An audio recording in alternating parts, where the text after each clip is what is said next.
Assalamualaikum warahmatullahi wabarakatuh. Bagaimana kabarnya hari ini?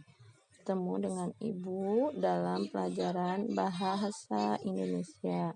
Kita akan membahas tentang teks non-fiksi dan kata kunci dalam judul.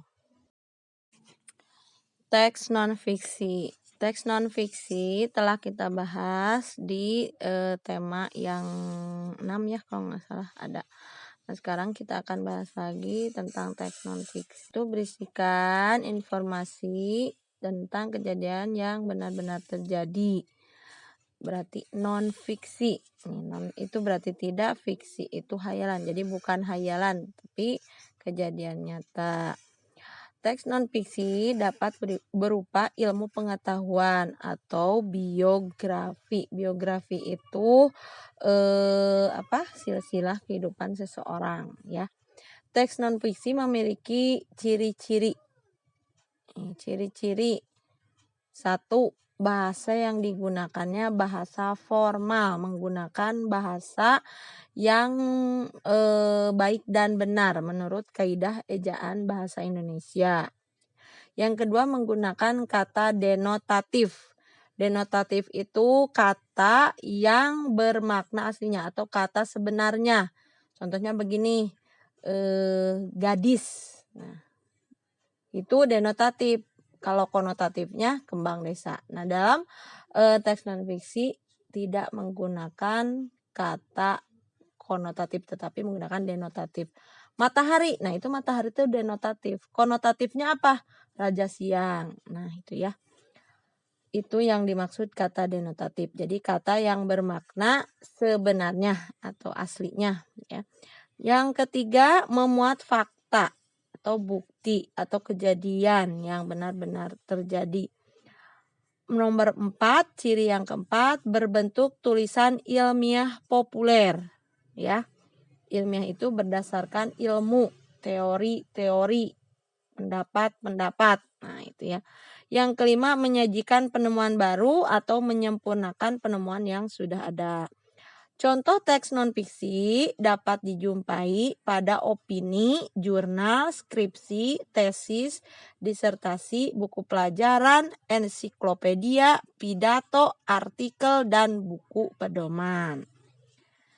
Dalam sebuah teks non-fiksi kita juga dapat menjumpai kata kunci. Nah, kata kunci adalah kata yang mewakili gagasan atau isi dari teks yang sudah dijelaskan atau dipaparkan. Jadi kata kunci itu memiliki ciri-ciri seperti terdiri atas 2 kata, membentuk frase kata ya. Frase itu satu kata tapi memiliki 2 kata. Misalnya ibu guru. Nah, itu frase ya. Mengandung kata unik yang terdapat dalam teks serta mewakili baik sebagian besar maupun keseluruhan informasi pada bacaan. Jadi kita dapat menemukan informasi melalui kata kunci. Nah, kata kunci itu bisa berasal dari judul. Nih, judul. Di sini ada salah satu contoh teks non-fiksi yang berjudul Planet Bumi, si biru rumah kita. Nah, kata kuncinya apa di sini? Planet Bumi. Nah, itu merupakan kata kunci dari judul tersebut. Mengapa disebut kata kunci? Ciri-ciri kata kunci itu kata tersebut diulang-ulang, ya. Diulang-ulang, setiap paragraf itu ada diulang lagi. Contohnya di sini planet Bumi. Nih, Bumi di paragraf 1 itu Bumi ada. Planet Bumi adalah satu-satunya planet yang memiliki kehidupan. Nih, di paragraf 1 ada berapa tuh kata buminya?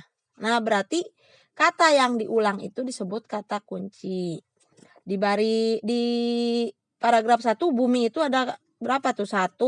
Bumi lagi ya, bumi adalah tempat berpijak. Dari bumi inilah manusia, tuh bumi lagi. Bahwa bumi adalah salah satu planet yang mengelilingi tata surya. Di paragraf kedua ada kata bumi lagi tuh. Bumi memang unik. Nih, jadi informasi yang dapat kita temukan dalam bacaan, lihat saja di judul nih. Berarti kata kuncinya bisa lihat di judul. Karena di tiap paragraf kata bumi ini selalu ada. Silahkan diperhatikan atau dibaca bacaannya ya. Ya, kita lanjut ke halaman 22. Masih tentang teks non-fiksi. Di sini ada contoh teks non-fiksi yang berjudul Pembagian Musim di Indonesia. Nah, pembagian musim di Indonesia silahkan dibaca. Nah, dari teks di atas, karena ini contoh karangan non-fiksi, masihkah ingat tadi yang Ibu terangkan, karangan non-fiksi itu berdasarkan fakta, realita, atau hal-hal yang benar-benar terjadi. Tulisan non-fiksi biasanya berbentuk tulisan ilmiah atau ilmiah populer. Tadi sudah dijelaskan ya contoh-contohnya. Karangan non-fiksi berusaha mencapai taraf objektivitas yang tinggi. Objektivitas yang tinggi itu harus dapat terlihat ya, dapat dirasakan. Karena dapat dilihat sehingga bisa dirasakan. Berusaha dan menunjukkan pada pengertian yang sudah terbatas sehingga tidak bermakna ganda atau ambigu itu ya. Karangan non-fiksi dibagi menjadi dua jenis, yaitu non-fiksi murni. Non-fiksi murni berisi pengembangan berdasarkan data-data autentik. Data autentik itu yang sudah diteliti ya, autentik berdasarkan nyata fakta datanya itu. Yang kedua non-fiksi kreatif. Berawal dari data autentik kemudian dikembangkan sesuai imajinasi penulisan yang pada umumnya dalam bentuk novel, puisi, dan prosa. Nah, itu jenis non-fiksi murni dan jenis non-fiksi kreatif ya. Selanjutnya nanti supaya lebih memahami silahkan kalian jawab pertanyaan-pertanyaan yang sudah Ibu terangkan. Yang belum punya buku silahkan boleh dicatat, yang sudah punya buku dibaca kembali dan disimak videonya. Kalau belum paham simak lagi sambil dibuka bukunya ya.